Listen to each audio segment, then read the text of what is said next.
pour décrypter cette actualité, un invité dans notre journal, Younes Belfella. Bonjour. Bonjour. Vous êtes spécialiste du Moyen-Orient. On découvrait à l'instant les images de cette mobilisation au Trocadéro pour ne pas oublier justement les otages du Hamas. Que pensez-vous de ce genre d'opération?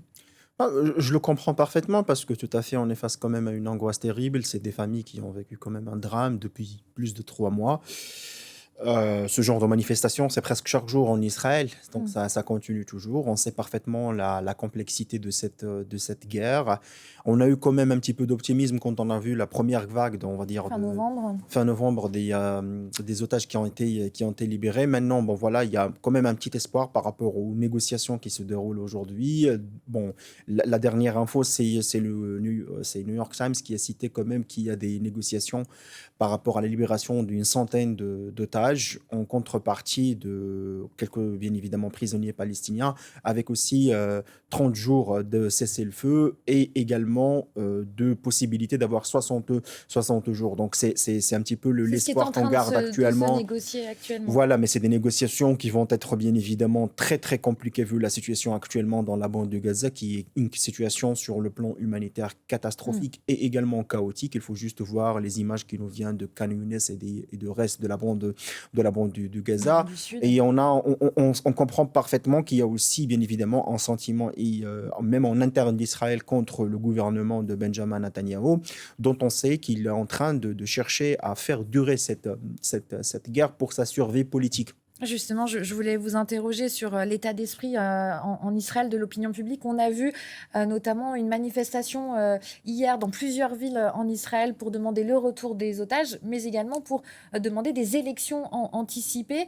Benjamin Netanyahou n'est en quelque sorte plus vraiment en odeur de sainteté, ou c'est une minorité? Non, non, je crois qu'il y a une opinion publique, pas seulement sur la scène politique, mais également sur la scène populaire en Israël, qui est contre Benjamin Netanyahou, qui sait parfaitement qu'il est en train d'investir dans cette guerre, qu'il est même prêt à ouvrir d'autres fronts en Cisjordanie, au sud de Liban contre le Hezbollah, pour faire durer cette guerre et pérenniser en quelque sorte cette situation de tension pour esquiver la commission d'enquête. Parce que ce monsieur, il est maintenant demandé par une commission d'enquête en Israël. Ce qui s'était passé le 7 octobre ne sera pas bien évidemment une page à tourner facilement pour les Israéliens. Donc maintenant, les enjeux sont pas plus seulement des enjeux internes, mais aussi des enjeux sur la scène internationale. Ça veut dire qu'on voit qu'il y a des changements de position. La position européenne manifestée par José Borrell cette semaine, qui dit qu'il y a une nécessité inéluctable pour avoir un État palestinien à côté d'Israël. Ça pose beaucoup de questions et ça responsabilise bien évidemment Israël. Il y a la décision de la Cour internationale de justice qui a signalé quand même un risque sérieux De de génocide. génocide. Et ben, là, on comprend parfaitement que c'est aussi la question de l'image d'Israël qui est en jeu. Un pays qui était fondé par les rescapés de génocide européens, maintenant accusé par un risque sérieux de génocide. Donc, ça sont autant, bien évidemment, de changements qu'il faut les prendre en considération. Je voulais aborder avec vous un autre sujet. L'agence de l'ONU pour les réfugiés palestiniens, l'UNRWA, est de plus en plus fragilisée. De nouveaux pays, dont la France, ont suspendu leur aide. Hier, une dizaine d'employés de l'UNRWA sont soupçonnés d'être impliqués dans les attaques meurtrières du 7 octobre. Le chef de l'agence juge, lui, ces suspensions d'aide choquantes au vu de la situation à Gaza. Voyez le reportage de Marion Delpech. En 24 heures, pas moins de 9 pays ont suspendu leur financement à l'UNRWA. L'Allemagne emboîtant hier soir le pas aux États-Unis. L'affaire concerne 12 employés de l'agence onusienne qui assistent les réfugiés palestiniens à Gaza. Ils sont accusés par Israël d'avoir participé, aux côtés du Hamas, à l'attaque du 7 octobre. Un scandale dans une enceinte censée promouvoir la paix. Le secrétaire général est horrifié par la nouvelle et demande immédiatement une enquête. Si aucun détail n'est pour l'instant donné sur les actes commis, l'accusation est prise au sérieux par l'UNRWA. L'agence onusienne s'est déjà séparée de plusieurs employés, mais son président se dit choqué par les suspensions de financement. Notre opération humanitaire, dont 2 millions de personnes dépendent pour leur survie à Gaza, est en train de s'effondrer.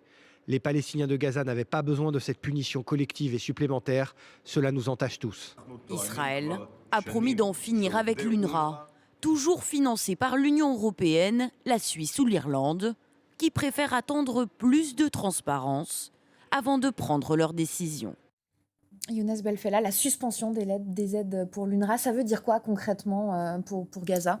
Bah, ça veut dire plus de blocage sur le plan financier. Après, je comprends parfaitement les inquiétudes, pas seulement israéliennes, mais aussi occidentales, parce qu'il y a les États-Unis, il y a l'Allemagne, le Canada, l'Australie, aujourd'hui même la France, Et plus d'une qui ont, dizaine de qui ont pays. arrêté ce financement de cette agence onusienne.